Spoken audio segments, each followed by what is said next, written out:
bienvenue sur B5 Football Club, le podcast foot. Aujourd'hui, Jimmy, Dodo et moi, les Cannes, avons le privilège, l'honneur, le grand plaisir de discuter avec l'incomparable André Canabic, ancien milieu de terrain des Lions Indomptables de 1985 à 1994. Au meilleur de sa forme, André Cana était tout simplement un des tout meilleurs à son poste. Technique, intensément physique, totalement passionné, il est de tous les coups. En 1986, pour sa première CAN, il est titulaire avec les Lions et manque le dernier pénalty en finale face à l'Égypte. En 88, il est titulaire à nouveau et vainqueur cette fois, mais il est surtout l'auteur d'un coup de tête dont nous allons reparler dans quelques instants. Et puis, il est de nouveau avec les Lions en 90 au fabuleux mondial italien. Bref, il est question de tout cela dans cette interview qui commence avec un détail sur la carrière de Canabic. Elle commence, se souvient-il, à Edea au début des années 80. Le premier championnat civil que je joue, c'était en 3e division au Cameroun. On appelait cette équipe Edea Football Club. Edea. Ah, tout le moment là. Edea Football Club. donc j'avais des oncles qui travaillaient à la LUCAM à Edea, qui ont constitué une équipe et qui nous ont pris à Pouma. On venait jouer à Edea pour essayer de faire monter l'équipe en 2e division. Malheureusement, on n'a pas pu monter.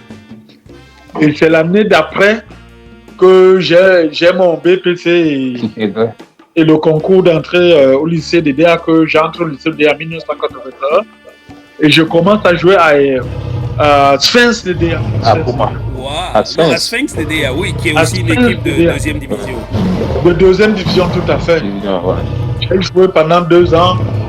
Et en 83, 84, je suis parti quand François, qui a fait monter pour moi Football Club en 2e division. Et c'est là où toute la famille, mon père, mes oncles, mes tantes, tout le monde a demandé à ce que je rejoigne le club de Puma Football Club. Voilà comment Donc, je vais préciser, François n'est autre que François Omambiik, ton frère. Oui, c'est François Omambiik. Oui, mais ça, c'est clair que les Cassis parlent de François, c'est pas François Tafoulé. Ah, je dis ça pour les jeunes, parce que les jeunes peuvent ne pas le savoir. C'est pour les auditeurs, ouais. Non, exactement. François Omambiik, c'est même pas... C'est pas François Tafoulé, François Omambiik, c'est... Absolument. Ouais. Oui, Dodo, vas-y, Dodo, tu avais une question. Non, je disais que pour résumer, il a commencé, comme il a dit, il est passé avant de Puma par Spence. Oui. Oui, et une équipe de 3e division. Ah ouais, Edea Football Club. Edea Football Club, exactement. Mais là, c'est alors, moi, ma question. Oui, tout à fait. Vas-y, Dodo. Oui, ma question, en fait, serait portée sur. Au niveau de l'équipe nationale, là. Oui. Donc, par rapport à votre parcours, moi, je voulais tout simplement savoir quand est-ce que vous avez vos débuts en équipe nationale. Comment on l'appelle, quoi? Comment elle a été appelée? Comment elle a été... Oui. Exactement. Comment ça s'est passé? Comment la réaction au niveau de la famille et aussi personnellement? Non, mais vous savez, à notre époque, quand on jouait au football, c'était pas par rapport à l'argent. C'est clair. C'était pour... ouais, c'était un honneur. Ouais. Voilà, c'était l'honneur au quartier de savoir... Voilà, c'était pour épater les filles. Donc, et avoir le nom au quartier quand tu sais. Voilà. Un brillant joueur. Donc c'était comme ça. Nous, on jouait pour le plaisir, on jouait pour les défis. Parce que Jimmy m'a lancé un défi pendant qu'on mangeait les beignets et puis il me dit que non, je ne peux pas le dribbler. Donc l'après-midi, on va aller sur le terrain et je vais le dribbler. Ou bien il va faire en sorte que je puisse faire. Voilà comment nous, on a commencé à jouer au foot. Hein. Oui, c'était ça les motivations, quoi. C'était ça les motivations. D'accord. Bon, au fur et à mesure qu'on évolue, on a vu que ok, mais c'est pas seulement pour épater les filles, donc on peut parler de nous. C'est pas seulement parce qu'on parle de nous, donc on peut gagner de l'argent. Donc c'est comme ça que ça a évolué lentement et tout, et Dieu aidant, on a pu... Mais comment on t'appelle, André? Ça se passe comment? Comment il te détecte, où il te voit, où il t'appelle? Après quel match, il se passe quoi? Non, mais moi déjà, jouant, quand j'ai joué en deuxième division à Sphinx. Après, je suis devenu à Puma. Donc, on avait tous nos matchs. On avait la majorité de nos matchs, on le jouait soit au Stade Aqua, soit au Stade Bapélité. Oui. Et j'ai fait le tour. Ça dit que j'ai joué partout dans le littoral. Et je ne veux pas me vanter, l'un des meilleurs joueurs de deuxième division de ma génération. Mais tu ne te vantes pas, André. Non, je vais comment dire que non, c'est pas me vanter. Même en première division, c'est-à-dire au Cameroun à l'époque, je vais vous faire une confidence. On a refusé de me donner le ballon d'or parce que ils ont dit que je suis très têtu. En deuxième division. Très têtu. Non, pas quand j'étais en première division. Non. Je jouais à l'Union. Ils ont refusé. Oui, c'est le feu Diadio qui était secrétaire général de la fédération à l'époque qui est venu me dire que non, mon fils, on voulait te donner le ballon, donc on dit que tu es trop têtu. Bon, voilà. Ça serait pas faux, hein. Ça serait pas faux. ça, on va confirmer d'ailleurs tout à l'heure. Je ne suis pas têtu, gars. J'ai un fort caractère. Tu as du caractère, voilà. Bon, on va revenir sur ton caractère parce que ton caractère transparaît à plusieurs moments importants de l'histoire. Oui, mais avant ça, les gars, il nous a toujours pas répondu. Comment on l'a sélectionné? Non, on me sélectionne comment Jimmy? C'est aussi le monde. Je joue à Puma Football Club. Oui. Je suis international et junior. Oui, ok. Voilà. Ah, donc tu commences en junior alors? Je commence en junior avec Karl-Heinz Vegan. Ça c'est 82 ou 83. Ça on ne savait pas non plus. Non, 82. Oui. 82, quand les Lions sont à Coupe du Monde, nous sommes les juniors. En Espagne, ouais. Oui. C'est comme ça que avec Karl-Heinz Vegan, il m'appelle en équipe nationale junior. J'arrive, François n'était pas appelé, donc il m'appelle, j'arrive, il me fait jouer avant-centre. Moi, je n'aimais pas jouer à ce poste. Et j'étais fatigué. Après, oui, la première présélection, je lui dis, il me fait jouer. Même aux entraînements, les petits m'ont dit, mais non, je lui dis, coach, moi, je lui dis, moi, je ne peux pas jouer avant-centre, je n'aime pas ce poste. Mais par contre, j'ai quelqu'un qui peut vous satisfaire pour jouer à ce poste. Non, mais c'est une révélation. Oui, il me dit, comment, Cannabis, qu'est-ce que tu me dis là? J'ai dit, oui, écoute, moi, je connais quelqu'un qui peut vous satisfaire à ce poste. Si vous croyez que je vous mens, demandez à Émile Bou, demandez à Boyokino. C'est comme ça qu'il va demander à Émile Bou et à Boyokino que Cannabis me dit qu'il a quelqu'un qui peut jouer avant, qui joue avant, qui est très bon avant-centre. Est-ce que vous le connaissez? Ils ont donné le nom. Ils ont dit, oui, coach, il est très bon. La prochaine sélection chez les juniors, voilà comment François intègre les juniors. Non mais, André, on s'arrête une seconde, juste pour constater deux choses. Donc, quand on te recrute chez les juniors, tu joues à quel poste pour qu'on te recrute pour jouer avant-centre? Mais mon frère, je suis numéro 10 même à Puma, j'ai joué en 10 derrière François. Oui. Même à l'Union, j'étais derrière les attaquants. Oui. Je jouais en 10. Mbou était derrière moi avec Fumbink. Oui. Voilà. Ah, mais ça, c'est fascinant. Tu as fini finalement. Tu as fini comme défenseur central. Donc, le coach de sélection pour le faire jouer avant-centre, ça me rappelle aussi un autre coach qui a fait jouer militaire avant-centre dans un mondial. Mais bon, ça, on passera. On reviendra dessus, un de ces quatre. André sait de qui tu parles, c'est pour ça qu'il en rit. Donc, on avance un peu. On est en 1985 et je regarde. Attends, oui, vas-y, Jimmy. Je te couper les cas. Quand on fait venir François, il se passe quoi? Parce que j'ai cru entendre que quand on le fait venir, on le fait jouer sur terrain réduit. Il marque en 30 minutes peut-être 17 buts. Oui, non, François, on avait fait une pression, on était peut-être 60. On a fait 7-3 jours ou combien. François, c'est-à-dire que le gars là, il a dégoûté tout le monde. Le gars là a marqué les buts. L'entraîneur m'a dit, il est venu, mais il m'a salué. Karl-Heinz il est venu me dire que merci mon ami, tu m'as sauvé. Oui. Il aurait dû te tirer les oreilles en te disant que tu aurais dû de me parler de lui depuis. Non, mais ce n'est pas à moi ce n'était pas à moi. Non, c'était les premières sélections. Hein. Oui, tout à fait, bien sûr. Ce n'était pas que ça n'a pas mis long. J'ai parlé ça tout de suite. Et puis moi, tu sais que, vous savez, moi, on m'a tous les entraîneurs, même dans Sphinx, quand je vais à Sphinx, j'arrive à Sphinx, l'entraîneur qui est là, il me fait jouer avant-centre. Ok. Mais j'ai Mais dit pourquoi? que Eki. Mais je ne sais pas, mon frère.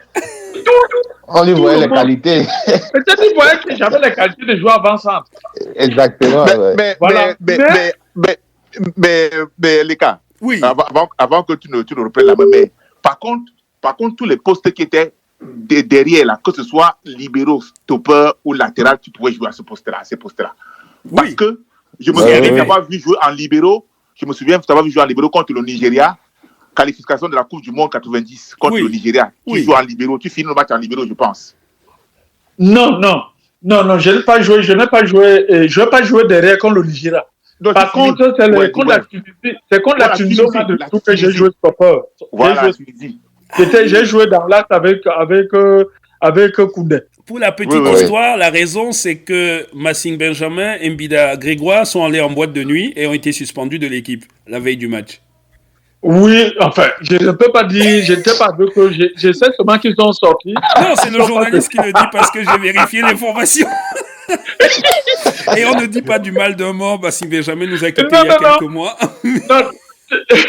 Non, ils sont sortis, effectivement, la veille du départ. Ils sont rentrés au petit matin et on les a exclus. Voilà même une des raisons qui a fait qu'Arantes était parti définitivement de l'équipe nationale. Exactement. Par contre, Massing, bon, étant encore jeune, j'ai joué, nous sommes allés, mais j'ai joué derrière parce que j'ai fait un deal avec les entraîneurs. Parce que à l'époque, il y avait Nepomniachtchi qui était entraîneur, Oui. il y avait Nyonga qui était là, il y avait Kaham, il y avait le frère de Fobete là. Oui, c'est Nyonga. Mais Nyonga. Donc, ils m'ont appelé le soir, la veille du match, le soir, dans la chambre de l'entraîneur de Nepomniachtchi. C'est là où Manga me tape à l'épaule, il me dit petit. Il me dit, Manga me tape sur le dos, il me dit que petit. Non, il ne peut pas. Donc, je leur dis alors que, ok, il n'y a pas de problème. Demain, je vais jouer derrière, mais à une seule condition. Ils me disent laquelle. J'ai dit que si on est qualifié, je ne vais pas jouer derrière la Coupe du Monde. Ils me disent que non, joue demain. Si on est qualifié, tu ne joues. Même on ne va même pas te dire de rentrer derrière pour barrer. Joue seulement. Et ce match, il faut peut-être que les jeunes qui ne l'ont pas vu le sachent. C'est un match dans lequel François marque un but à la 4e minute, mais les Lions subissent 86 minutes. Joseph-Antoine Bell est dans les buts et vous faites un match extraordinaire de défense. Ah ouais, tout à fait. La défense qui était notre force en plus. Hein. Oui. Et ce match est extraordinaire parce que je me souviens de ce but, encore un but incroyable de votre frère, mais on ne va pas parler et je vous donne encore une autre anecdote. Est-ce que vous savez que quand on est en stage à Bordeaux, là, Mbou arrive pendant le stage, il s'entraîne, on fait les matchs amicaux, on ne l'appelle pas, on ne le fait pas jouer. Ah ouais? Oui, ils ne jouent pas les matchs, ils ne le font pas jouer. Donc, un jour, il y avait une réunion. On fait la réunion après Mbou qui demande au coach non, il veut leur parler. Donc, il demande que je reste. François reste, Tato reste. Feu Tato rester. Pagal. On était 4 joueurs, nous sommes restés.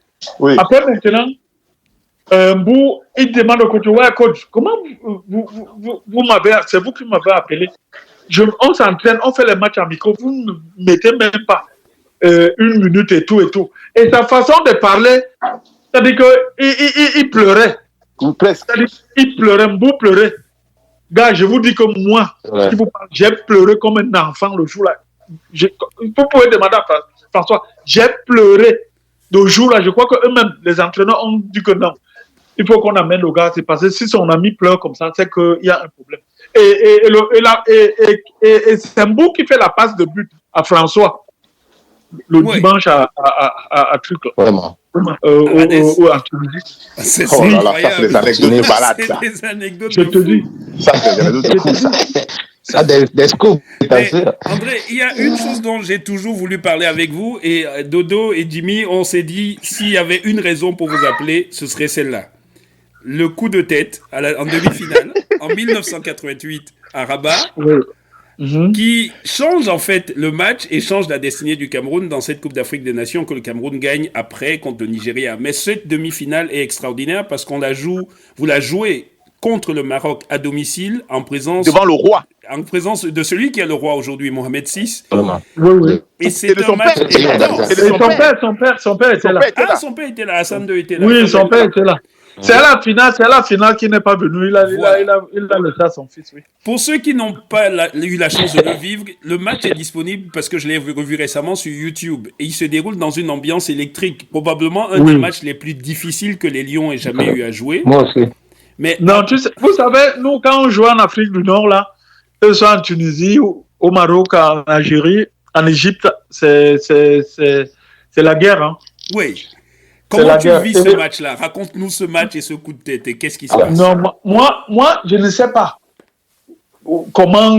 Je peux pas je veux seulement vous dire une chose que moi, je suis quelqu'un, quand je jouais, peut-être que je pouvais avoir peur quand je suis à l'extérieur du stade.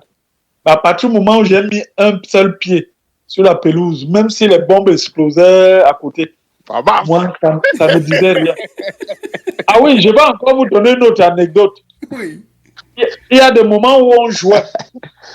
Puisque je faisais chambre commune avec Émile Bou. C'est Émile Bou qui vient me dire comme Bobo.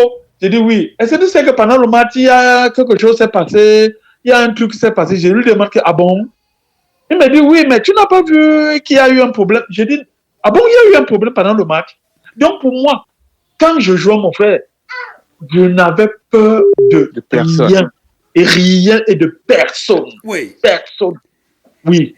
Mais dans ce match, les Marocains sont donnés favoris, ils sont chez eux, et on a l'impression, quand on regarde des images, que ce défenseur, soit t'insulte, soit il te crache dessus. À l'époque, c'est que ce monsieur, cet énergumène s'est permis. Vous savez, quand nous, les Africains du Sud-Sahara, nous montons là-bas chez eux, ils nous prennent pour ces gens-là croient qu'ils sont des dieux. C'est-à-dire qu'ils ont une sale manière qu'ils aiment cracher. Et ils croient que tout le monde supporte les bêtises. Là. Donc le salopard, il crache sur moi. Je n'ai pas pu supporter. Et j'ai dit aussi, Dieu merci, parce que ça aurait pu être un coup de poing, donc ça devait venir de loin. Mais comme il était à côté de moi, la seule chose que je pouvais vraiment faire de discret là, et de très rapide, c'était lui donner un coup de tête. Voilà. Et il ne s'est pas relevé, parce qu'il a fallu le mettre sur une civière. Mais chose plus miraculeuse encore, personne n'a vu le coup de tête. Donc vous avez jamais eu de carton. Il n'y avait pas la barre à l'époque, il n'y avait pas la barre. C'est ça. Il dit ça, ça a été vraiment. Seulement ça. Parce que le coup de tête, quand tu es face à quelqu'un, quand tu prends le coup de tête, tu sors ça de derrière, mais le coup de tête, lui, part tout de suite là. Donc, c'était la voie la plus rapide pour l'atteindre. Voilà. C'était exactement. Ça. Et puis, après, Makanaki marque après, je passe sur un centre de Fédé. Oui. Et on gagne le match. La défense renvoie le ballon. Ouais. Il fait un contrôle, il tire et le gars. Ça, alors, je ne sais pas si on va conclure là-dessus sur ça. Dévie la trajectoire et but du Cameroun. Ouais. Voilà, je ne sais pas si on va conclure là-dessus. Bon, juste pour te dire, parce que je peux me permettre de prendre la parole avant que André Michel ne conclue. Là, c'est le début d'une grande émission qu'on a envie de mettre vraiment sur pied. Moi, j'ai voulu qu'on commence par toi. Il voulait qu'on commence par ça. Moi, j'ai dit non, on commence par André. On commence par celui qu'on a vraiment aimé quand on était petit. Oui. On commence par André. Après, on va aller sur plusieurs joueurs jusqu'à ce que ce projet prenne une autre tournure. Donc, juste encore une petite anecdote pour couper. J'ai encore le maillot de André du Havre, le dernier maillot du Havre. Non. Je l'ai encore. Je l'ai eu en 99. Oui. Donc, je l'ai encore jusqu'aujourd'hui.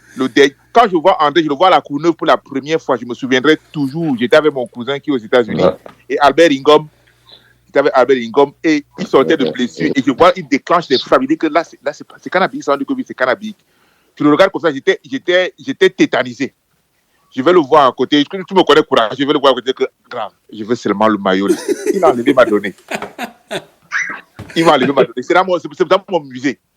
Donc, non, mais ça, c'est génial. Je te laisse, André. Non, mais André, merci beaucoup.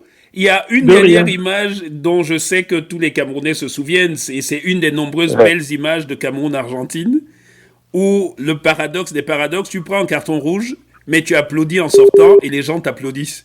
Évidemment, c'est ce Cameroun-Argentine qui fait le grand Cameroun. J'ai aussi une autre question avant de couper. Il y a un but que tu marques de la tête. Je ne sais pas si c'était contre quel pays en Coupe d'Afrique. Ah oui, c'était contre l'Algérie. Encore toi, tu dis, non, François vient te voir. Tu lui fais la main que. Non, ce n'est pas contre l'Algérie. C'était contre. Je crois contre le Maroc à Dakar. Oui. C'est contre le Maroc à Dakar, effectivement. Voilà. Et François vient à côté, tu lui fais le doigt. Encore toi. Toi, tu disais ça. Tu disais ça pourquoi je comprends pas, André. Pourquoi tu disais ça? Non, je te dis que c'est arrivé comme ça. Ça dit que c'est. Comme celui qui marquait tous les buts de la tête. Ah oui, c'est vrai en plus, parce que c'est François qui marquait le plus souvent de la tête. Oui, François, lui, il était attaquant. C'est normal qu'il marque les buts de la tête. Moi qui suis des milieux de terrain, de fois, des fois, à base, bon, à part les coups de pied arrêtés. Et puis, on peut pas terminer cette émission sans parler de tes larmes contre le Gabon à Yaoundé. Oui. Les larmes contre le Gabon à Yaoundé. Non, mais Jimmy, il faut ajouter deux choses. Il faut parler des larmes de André Kangabiyik dans les gradins du stade Omnisport pendant que le Cameroun perd à la Coupe de l'UDEAC 0 but contre 1 à Yaoundé. Mais il faut ajouter mieux 2 matchs Cameroun-Gabon éliminatoire de Coupe du Monde. Et André Kangabiyik, vous allez à Libreville battre le Gabon. Et ta joie est juste incroyable. Non, mais tu as sauté. Parce qu'il pleure d'abord au stade devant les caméras. C'est la première fois qu'on voit les trucs en direct. Oui. Il dit à Tato que Tato, tu n'as pas honte. Oui. Le Gabon te gagne chez toi. Ah oui, ça, je me souviens de ça. Il dit, attends, il était blessé, il ne devait pas jouer. Oui. Non, le problème même, c'est même pas que j'étais blessé, Jimmy. Le problème, c'est que la fédération m'appelle pour que je vienne jouer. Mon club, comme on avait des matchs importants, disent que non, je peux pas. Il faut d'abord, on avait 2 matchs, il fallait que je les joue d'abord avant de partir. Oui. Mais la compétition a commencé. Moi, je suis venu. Oui. Quand j'arrive, maintenant, je devais jouer les demi-finales contre le Congo à Douala. Oui. Ils disent que non, je ne joue pas. Bon, ok, on gagne le Congo. On vient jouer à Yaoundé la finale. Je leur dis que, mais dis donc, il y a tous les présidents qui sont là. Les Gabonais ne vont pas refuser de jouer devant leur président parce qu'on dit que je suis arrivé, vous dites que je suis arrivé à l'état, mon nom n'est pas inscrit. Quoi ça? Bon, j'ai laissé, avec toutes les frustrations là, bon, je vois le Gabon qui nous tape, je dis que mais c'est pas possible. Et quelque chose d'étonnant, tous les ramasseurs de balles, tous les petits qui étaient là, ils viennent, ils se mettent devant moi, eux-mêmes, ils pleurent, c'est même eux qui m'ont amené à pleurer. Parce que tous ces gamins étaient devant moi. Oui. Ils pleuraient. Je dis que mince. C'est une des images les plus fabuleuses. C'est grave. Donc c'est là où je pleure. Et la malchance qu'ils ont, c'est que une semaine après, il fallait qu'on aille jouer là-bas. Oui. Opération suicide. Opération, ouais. C'était terrible. On les a donné ça 3-1. Je crois qu'ils nous mènent même. Ils nous mènent. Ou bien ils égalisent. Non, ils égalisent quand on est déjà à 3. 3-0. Là où ça, ils réduisent au corps. Je marque. Oui. François marque. Et tu sais qui marque le 3e but? Boumbo Emile. Qui ne marque jamais. Mbou qui ne marque jamais. Il marque jamais. André a fait le tour du stade, son but a fait le tour du stade. Oui, je me souviens que votre joie était la joie de gens qui se sont dit... Non, comme la Coupe d'Afrique. Parce que il fallait voir l'accueil que les Gabonais nous ont réservé. Et même à l'aéroport, pour sortir, c'est-à-dire tout le long au stade, on est arrivé, déjà même le président de la République nous avait demandé qu'on nous a fait un avion spécial. On est parti avec le 737. On est parti de Yaoundé vers 11h, on a atterri là-bas à midi. On a déposé nos bagages à notre hôtel où on était logé. On n'a pas mangé à l'hôtel. On allait manger à cette heure, on allait manger à notre hôtel. Et dès qu'on a fini de manger, nous sommes venus. On n'a pas fait de sieste. On a repris nos bagages. Nous sommes montés dans le bus. Stade, on les a frappés et on n'était même pas lavé, on s'était rhabillé. Nous sommes rentrés sur Yaoundé. Ah oui, on avait surnommé l'opération punitive. Hein. Voilà, opération punitive, voilà. Opération punitive. Oh, c'était un plaisir. Mais merci infiniment, André Kangabiyik. On évoque avec vous une carrière fabuleuse, des souvenirs fabuleux qui nous ont fait vibrer. Et c'est un plaisir de vous avoir eu comme invité à Bessengue Football Club. C'est l'occasion pour nous, Jimmy Dodo, de dire merci encore à André Kanga. Ouais. Merci. Un grand merci, grand frère. C'est un plaisir, merci beaucoup. Merci. Ok, merci. Merci, ciao, André, ciao. Ciao.